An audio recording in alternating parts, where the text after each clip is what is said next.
ओम नमः शिवाय। शिवजी सदा सहाय। ओम नमः शिवाय। गुरुजी सदा सहाय। षड्भवशोधन की विधि। उपमन्यु कहते हैं, यदुनंदन, इसके बाद गुरु शिष्य की योग्यता को देखकर उसके संपूर्ण बंधनों की निवृत्ति के लिए षड्भवशोधन करें।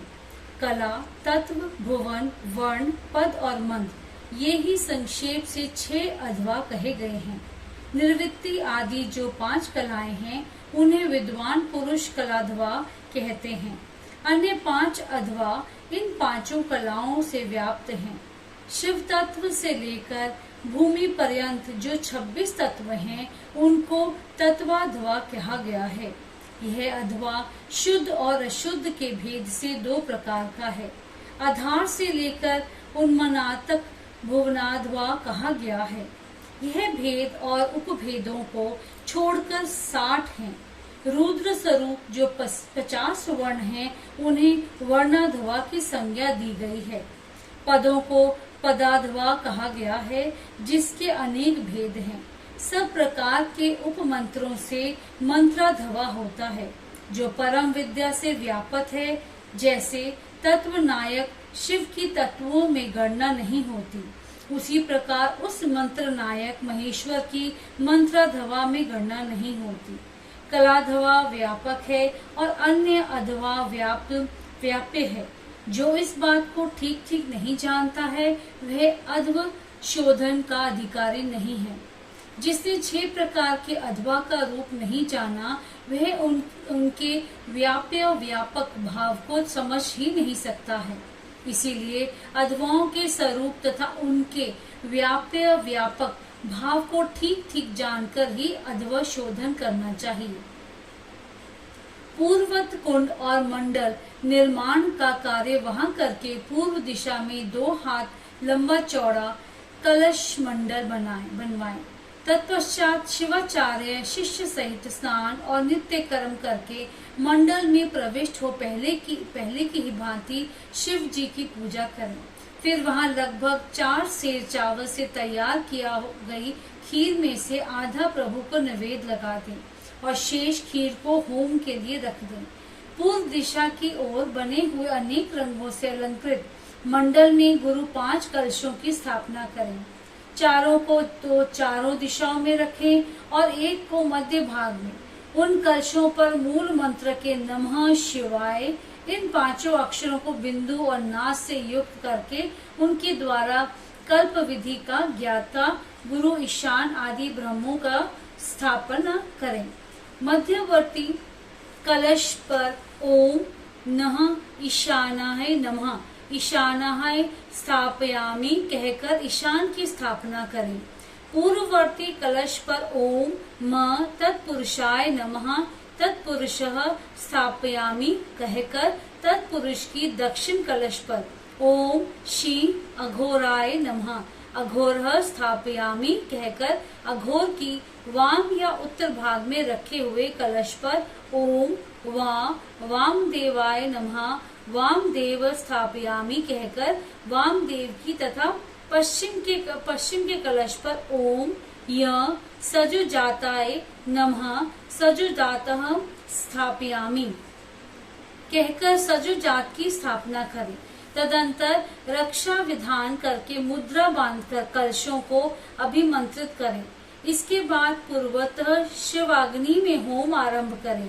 पहले होम के लिए जो आधी खीर रखी थी, उसका हवन करके शेष भाग शिष्य को खाने के लिए दें। पहले की भांति मंत्रों का तर्पणांत कर्म करके पूर्णाहुति होम करने के पश्चात प्रदीपन कर्म करें।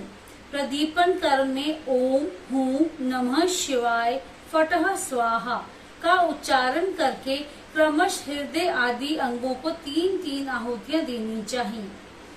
अंगों में हृदय, सिर, शिखा, कवच, नेत्र त्रय और अस्त्र, इन 6 की गणना है। इनमें से एक अंग को 3-3 बार मंत्र पढ़कर 3-3 आहुतियां देनी चाहिए। इन सब के स्वरूप का तेजस्वी रूप में चिंतन करना चाहिए। इसके बाद ब्राह्मण की कुमारी कन्या के द्वारा काते हुए सफेद सूत को एक बाद त्रिगुण करके पुनः त्रिगुण करें। फिर उस सूत्र को अभिमंत्रित करके उसका एक छोर शिष्य की शिखा के अग्रभाग में बांध दें। शिष्य सिर ऊंचा करके खड़ा हो जाए। उस अवस्था में वह सूत उसके पैर के अंगूठे तक लटकता रहे। सूत को इस तरह लटकाकर उसमें सुषुम्ना नाड़ी की संयोजना करें। फिर मंत्रज्ञ गुरु शांत मुद्रा के साथ मूल मंत्र से 3 आहुति का होम करके उस नाड़ी को लेकर उस सूत्र में स्थापित करें। फिर पूर्वतः फूल फेंककर शिष्य के हृदय में ताड़न करें और उससे चैतन्य को लेकर 12 आहुतियां के पश्चात शिव को निवेदित कर उस लटकते हुए सूत्र को एक सूत से जोड़े हुए हूँ फटह मंत्र से रक्षा करके उस सूत को शिष्य के शरीर में लपेट दें। फिर यह भावना करें कि शिष्य का शरीर मूलत्रयमय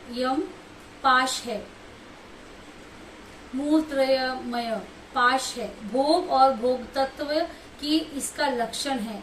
यह विषय इंद्रिय और देह आदि का जनक है।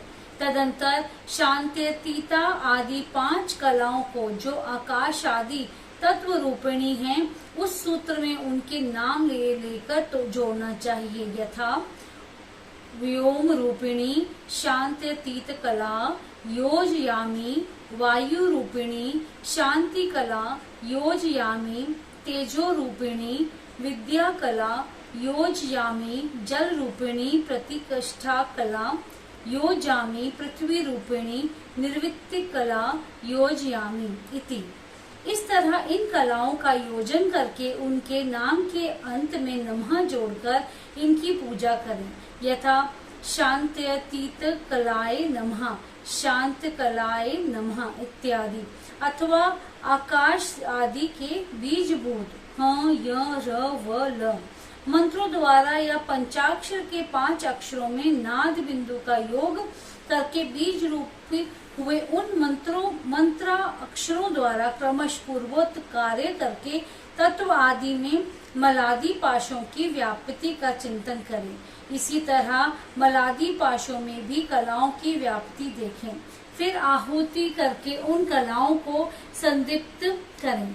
तदंतर शिष्य के मस्तक पर पुष्प से ताड़न करके उसके शरीर में लिपटे हुए सूत्र को मूल मंत्र के उच्चारण पूर्वक शांत्यतीत पद के अंकित करें।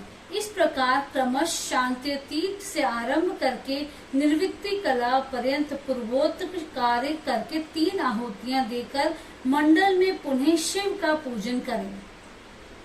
इसके बाद देवता के दक्षिण भाग में शिष्य को कुश युक्त आसन पर मंडल में उत्तराभिमुख बिठाकर गुरु होमा वशिष्ठ चरु उसे दे। गुरु के दिए हुए उस चरु को शिष्य आदर पूर्वक ग्रहण करके शिव का नाम ले उसे खा जाए। फिर 2 बार आचमन करके शिव मंत्र का उच्चारण करें। इसके बाद गुरु दूसरे मंडल में शिष्य को पंचगव्य दे। शिष्य भी अपनी शक्ति के अनुसार उसे पीकर 2 बार आचमन करके शिव का स्मरण करें। इसके बाद गुरु शिष्य को मंडल में पूर्वतः बिठाकर उसे शास्त्रोक्त लक्षण से युक्त दंत धावन दे। शिष्य पूर्व या उत्तर की ओर मुख करके बैठे और मौन हो उस दतौन के कोमल अग्रभाग द्वारा अपने दांतों की शुद्धि करे। फिर उस दतौन को धोकर फेंक दे और कुल्ला करके मुंह हाथ धोकर शिव का स्मरण करें। फिर गुरु की आज्ञा पाकर शिष्य हाथ जोड़े हुए शिव मंडल में प्रवेश करे। उस फेंके हुए दतौन को यदि गुरु ने पूर्व उत्तर या पश्चिम दिशा में अपने सामने देख लिया तब तो मंगल है, अन्यथा अन्य दिशाओं में देखने पर अमंगल होता है।